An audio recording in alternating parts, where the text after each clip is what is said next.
Open AI ने एक ऐसा एआई सिस्टम लॉन्च किया है जो अब कंपनी में एआई कर्मचारियों की टीम बना सकता है। हाँ, अगर हम बात करें तो असली एआई क्रॉकर जो कि अब चैट जीपीटी से आगे निकल चुका और क्यों निकल गया है इससे अब हम जानेंगे 1 मिनट में। तो आगे हम है इस जो नए एआई सिस्टम की चर्चा करते हैं। तो सबसे पहले हम न्यूज़ की बात करते हैं जो कि ओपन एआई जो इसे कहा जाता है फ्रंटियर एआई। तो ये लॉन्च किया गया है और यह मतलब यह क्या है कि यह ऐसे काम करता है जैसे चैट जीपीटी निर्माता के लिए क्यों ये महत्वपूर्ण बन चुका है। मतलब एक तरह से ये किस तरीके से काम करता है और ये चैट जीपीटी निर्माताओं के लिए क्यों महत्वपूर्ण बन गया है। वहीं ओपन एआई ने नई सेवा फ्रंटियर का अनावरण किया है। यह कैसे काम करती है और आपको जो कुछ भी जानना है आप इस वीडियो में जान जाएंगे इस चीज़ के बारे में। अब खबर क्या है इसके बारे में बात करें तो विन इज़ WION जो विन होता है। तो उनकी रिपोर्ट के अनुसार अगर हम बात करें तो जो विन होती हैं तो ये एक मतलब ऐसे मान सकते हो कि ये एक अंतर्राष्ट्रीय समाचार मतलब है रिपोर्टें होती हैं उसमें इसके बारे में बताया गया। तो ये रेंट ए ह्यूमन एआई नाम की एक व्यंग्यात्मक लेकिन विचारात्मक जो कि वेबसाइट सामने आई है। मतलब एक प्रकार से आप इसे ये समझ सकते हो जो रेंट ए ह्यूमन एआई है।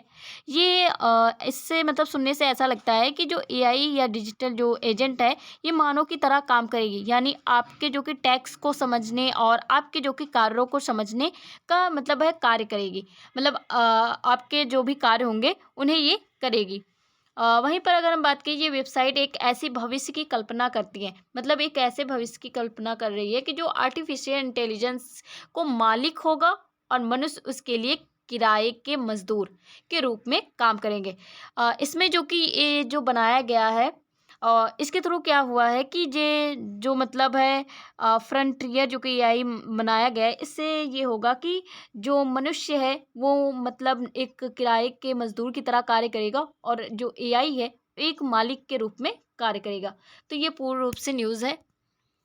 वहीं पर जो एआई है या उन कार्यों को करने की बात करता है जो एआई अभी नहीं कर सकता। मतलब एक तरह से ये जो फ्रंटियर जो एआई बनाया जा रहा है तो ये उन कार्यों की बात कर रहा है जो कि एआई जो कि नहीं कर सकता है। जैसे शारीरिक कार्य एक तरह से जो मानवीय शारीरिक कार्य होते हैं और मानवीय संवेदनाएं जैसे कि आप बहुत सारे कार्य में मतलब है बहुत सारे कार्य कर सकते हैं एंड आप हंसते हो आप जैसे मनुष्य जैसे एक्टिविटी करते हैं तो वैसे पूरी तरह से एक्टिविटी। यह प्रोजेक्ट असल में एआई के बढ़ते प्रभाव के लिए भविष्य में जो कि श्रम बाजार पर जो कि इसके असर को लेकर के एक सामाजिक टिप्पणी है। मतलब एक तरह से ये भविष्य में जो श्रम बाजार है उसको लेकर के ये एआई प्रोजेक्ट बनाया गया है और इसके प्रभाव जो कि आगे जो कि चलते हुए बहुत ज़्यादा हो सकते हैं।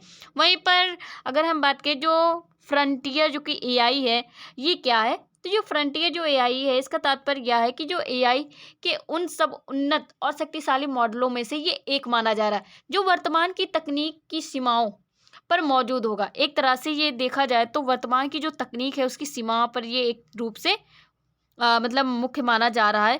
साथ ही साथ अगर हम बात करें ये मॉडल इतने सक्षम जो कि होते हैं कि ये लगभग किसी भी बौद्धिक कार्य को मतलब जो मनुष्य कर सकता है उससे भी ये बेहतर कर सकते हैं। तो ये जो फ्रंटियर जो एआई बनाया गया है ये मनुष्य से भी जो कि मतलब अच्छे तरीके से कार्य करेगा। वहीं मुख्य विशेषता इसकी क्या है।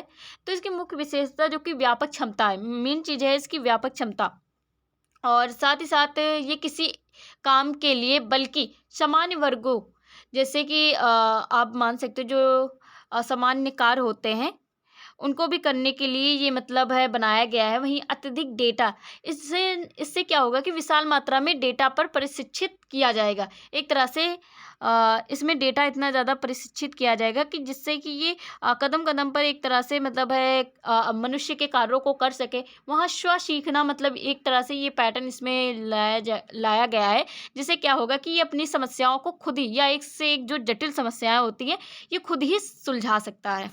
तो ये है इसकी प्रमुख विशेषताएं। वहीं पर जो अगर हम इस फोर्ट्रन जो कि एआई की बात करें फोर्टनर जो कि इसमें क्या है डीप लर्निंग है। डीप लर्निंग की अगर हम बात करें तो इसमें डीप लर्निंग इसमें मतलब एक तरह से बहुत डीप जा कर के आपको जानकारी मिल सकती है, बहुत ज़्यादा डीप लर्निंग होगी। आप है अगर पूछते हो कोई भी डीप मतलब बहुत सारे ऐसे क्वेश्चन होते हैं जो कि एआई नहीं बता सकता है। तो इससे जो कि जो क्वेश्चन है वो भी सॉल्व हो जाएंगे। वहीं पर न्यूरल जो कि नेटवर्किंग, इसमें क्या नेचुरल जो कि नेटवर्किंग की बात करें, इसमें ऐसे संपर्क बनाना जो कि एक तरह से मतलब दिखावे और जोर जबरदस्ती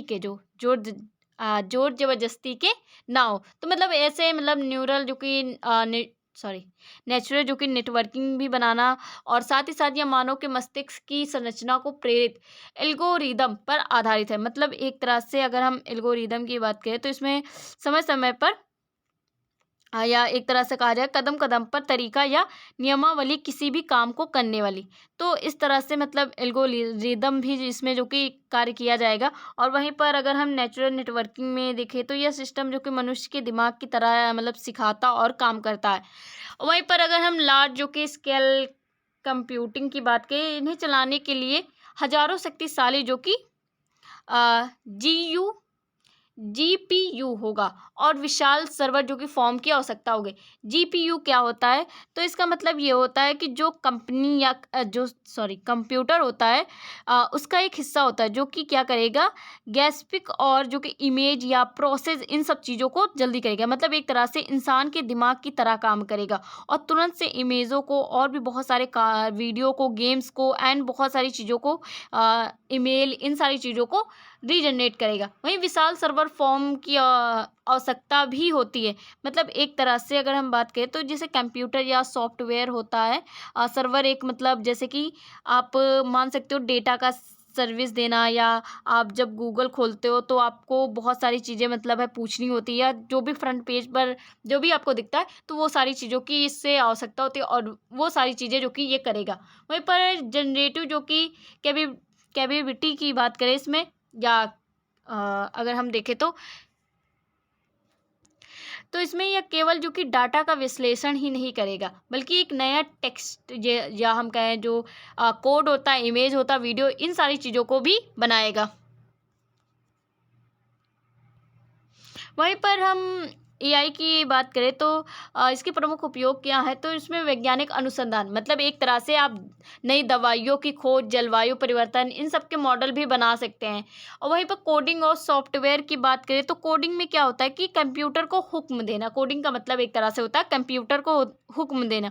मतलब हम कंप्यूटर को स्टेप बाय स्टेप जो कि बहुत सारे काम लिखा सकते हैं, बता सकते हैं, बहुत सारे काम करा सकते हैं। अगर आप चाहते हो कंप्यूटर स्क्रीन पर हेलो दिखाए तो प्रोग्राम लिखे, ये सारी चीज़ें कोडिंग होती है। एक तरह से कंप्यूटर को अपने मतलब एक तरह से हुक्म देना, ये मान सकते हो। वहीं पर अगर हम सॉफ्टवेयर की बात करें तो सॉफ्टवेयर में जो कि कंप्यूटर के लिए तैयार काम करने वाला एक प्रोग्राम या टूल मान सकते हैं, जैसे व्हाट्सएप, यूट्यूब एंड बहुत सारे जो कि सॉफ्टवेयर होते हैं। तो ये जो कि ये सारी चीज़ों को करता है। वहीं पर जटिल प्रोग्रामिंग जो कार्य हैं उन्हें स्वचालित करता है। वहीं निजी सहायक में अगर बात करें तो अत्यधिक जो कि उन्नत वर्चुअल जो कि असिस्टेंट की तरह कार्य करेगा।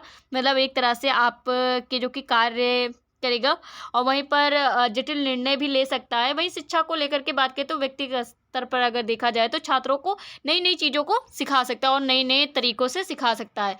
वहीं पर चुनौतियां और जोखिम की बात करें तो अस्तित्व का इसमें खतरा हो सकता है, क्योंकि इसमें क्या है कि मनुष्य जो कि एक तरह से मतलब गुलाम रहेगा और वो मालिक रहेगा। तो ये एक मतलब देखा जा रहा है कि अस्तित्व में जो कि मनुष्य का खतरा बन सकता है।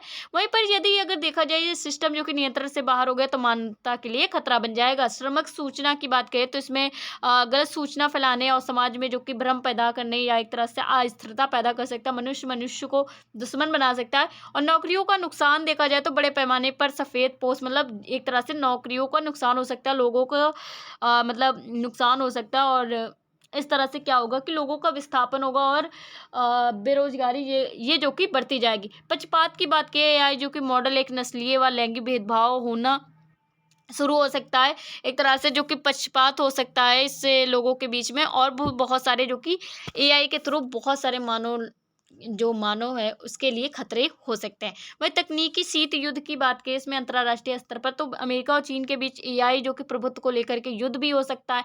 वहीं पर वैश्विक नियम की बात करें तो जैसे ब्रिटेन है एआई सॉफ्ट जो कि सबमिट किया था, उसमें क्या किया था कि जो मतलब ये जो एआई होता है इस पर जो कि वैश्विक मानकों को तय किया करने की कोशिश की गई थी, मतलब एक तरह से नियम बनाए गए थे।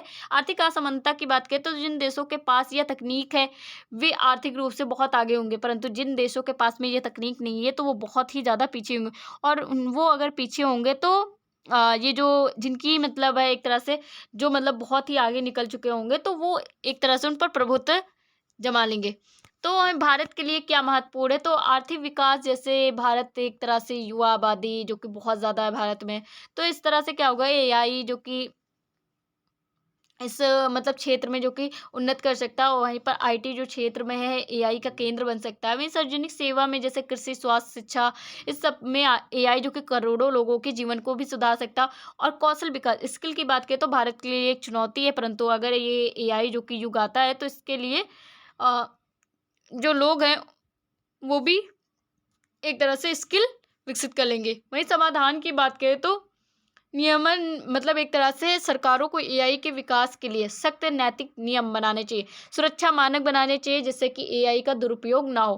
वहीं पारदर्शिता होनी चाहिए, एआई जो कंपनियां हैं वो डेटा का उपयोग कर रही हैं और उसमें पारदर्शिता रखें, मतलब एक तरह से जो भी एआई बनाती हैं कंपनियां वो क्या करें कि पूर्ण रूप से जो कि पारदर्शिता रखें और सभी लोगों को एआई के बारे में पता होना चाहिए। वहीं सहयोग जो कि अंतर्राष्ट्रीय स्तर पर एआई सुरक्षा को लेकर के देशों में बातचीत व तालमेल भी होना चाहिए, मतलब एआई सुरक्षा के लिए भी बातचीत होनी चाहिए। और एआई अगर बनाया गया तो इसमें मनुष्य के लिए क्या क्या खतरे हैं वो भी सारी चीज़ों पर चर्चा होनी चाहिए। वहीं निष्कर्ष की बात करें इसके तो जो फ्रंटियर जो कि एआई मानवता के लिए एक दोहरी तलवार के तौर पर देखा जा रहा है, ये सहायता भी करेगा परंतु सहायता के साथ साथ ये क्षति भी पहुंचाएगा लोगों को, तो समृद्धि भी लानी है और इससे क्षति भी पहुंचेगी। तो ये दोनों जो कि कार्य करेगा, एक तरह से समृद्धि भी ला सकता है और दूसरी तरफ ये क्षति भी मनुष्यों को पहुंचा सकता है। भविष्य में अगर हम बात करें तो इस पर निर्भर हो जाएंगे, जिससे रेंट आ ह्यूमन जैसी स्थिति आ जाएगी, मतलब ये मुख्य होगा एक तरह से, या कहा जाए तो ये मालिक होगा और मनुष्य जो कि गुलाम, क्योंकि मेन एआई जो कि मनुष्य का गुलाम है। परंतु अब अगर ऐसा मतलब ऐप मतलब एआई आता है तो इससे क्या होगा कि अब मनुष्य जो कि गुलाम होगा, एआई जो कि मालिक होगा। तो ऐसी जो कि स्थिति बन सकती है और केवल मनुष्य की बात करें तो वो एक मजाक के तौर पर रह सकता है। ऐसी नीतियाँ बनते जहाँ एआई मनुष्य के सेवक बने और मालिक नहीं, मतलब ऐसी नीतियाँ बनाई जाए जिसमें एआई जो हो वो मनुष्य का सेवक बने, ना कि उसका मालिक बने।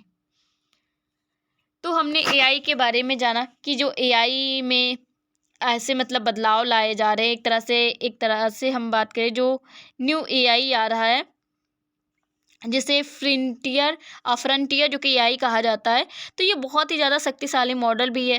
परंतु वर्तमान की अगर हम बात करें तो ये एक नई तकनीकी विकसित कर सकता है, परंतु भविष्य की बात करें तो ये बहुत सारी समस्याओं को ला सकता है।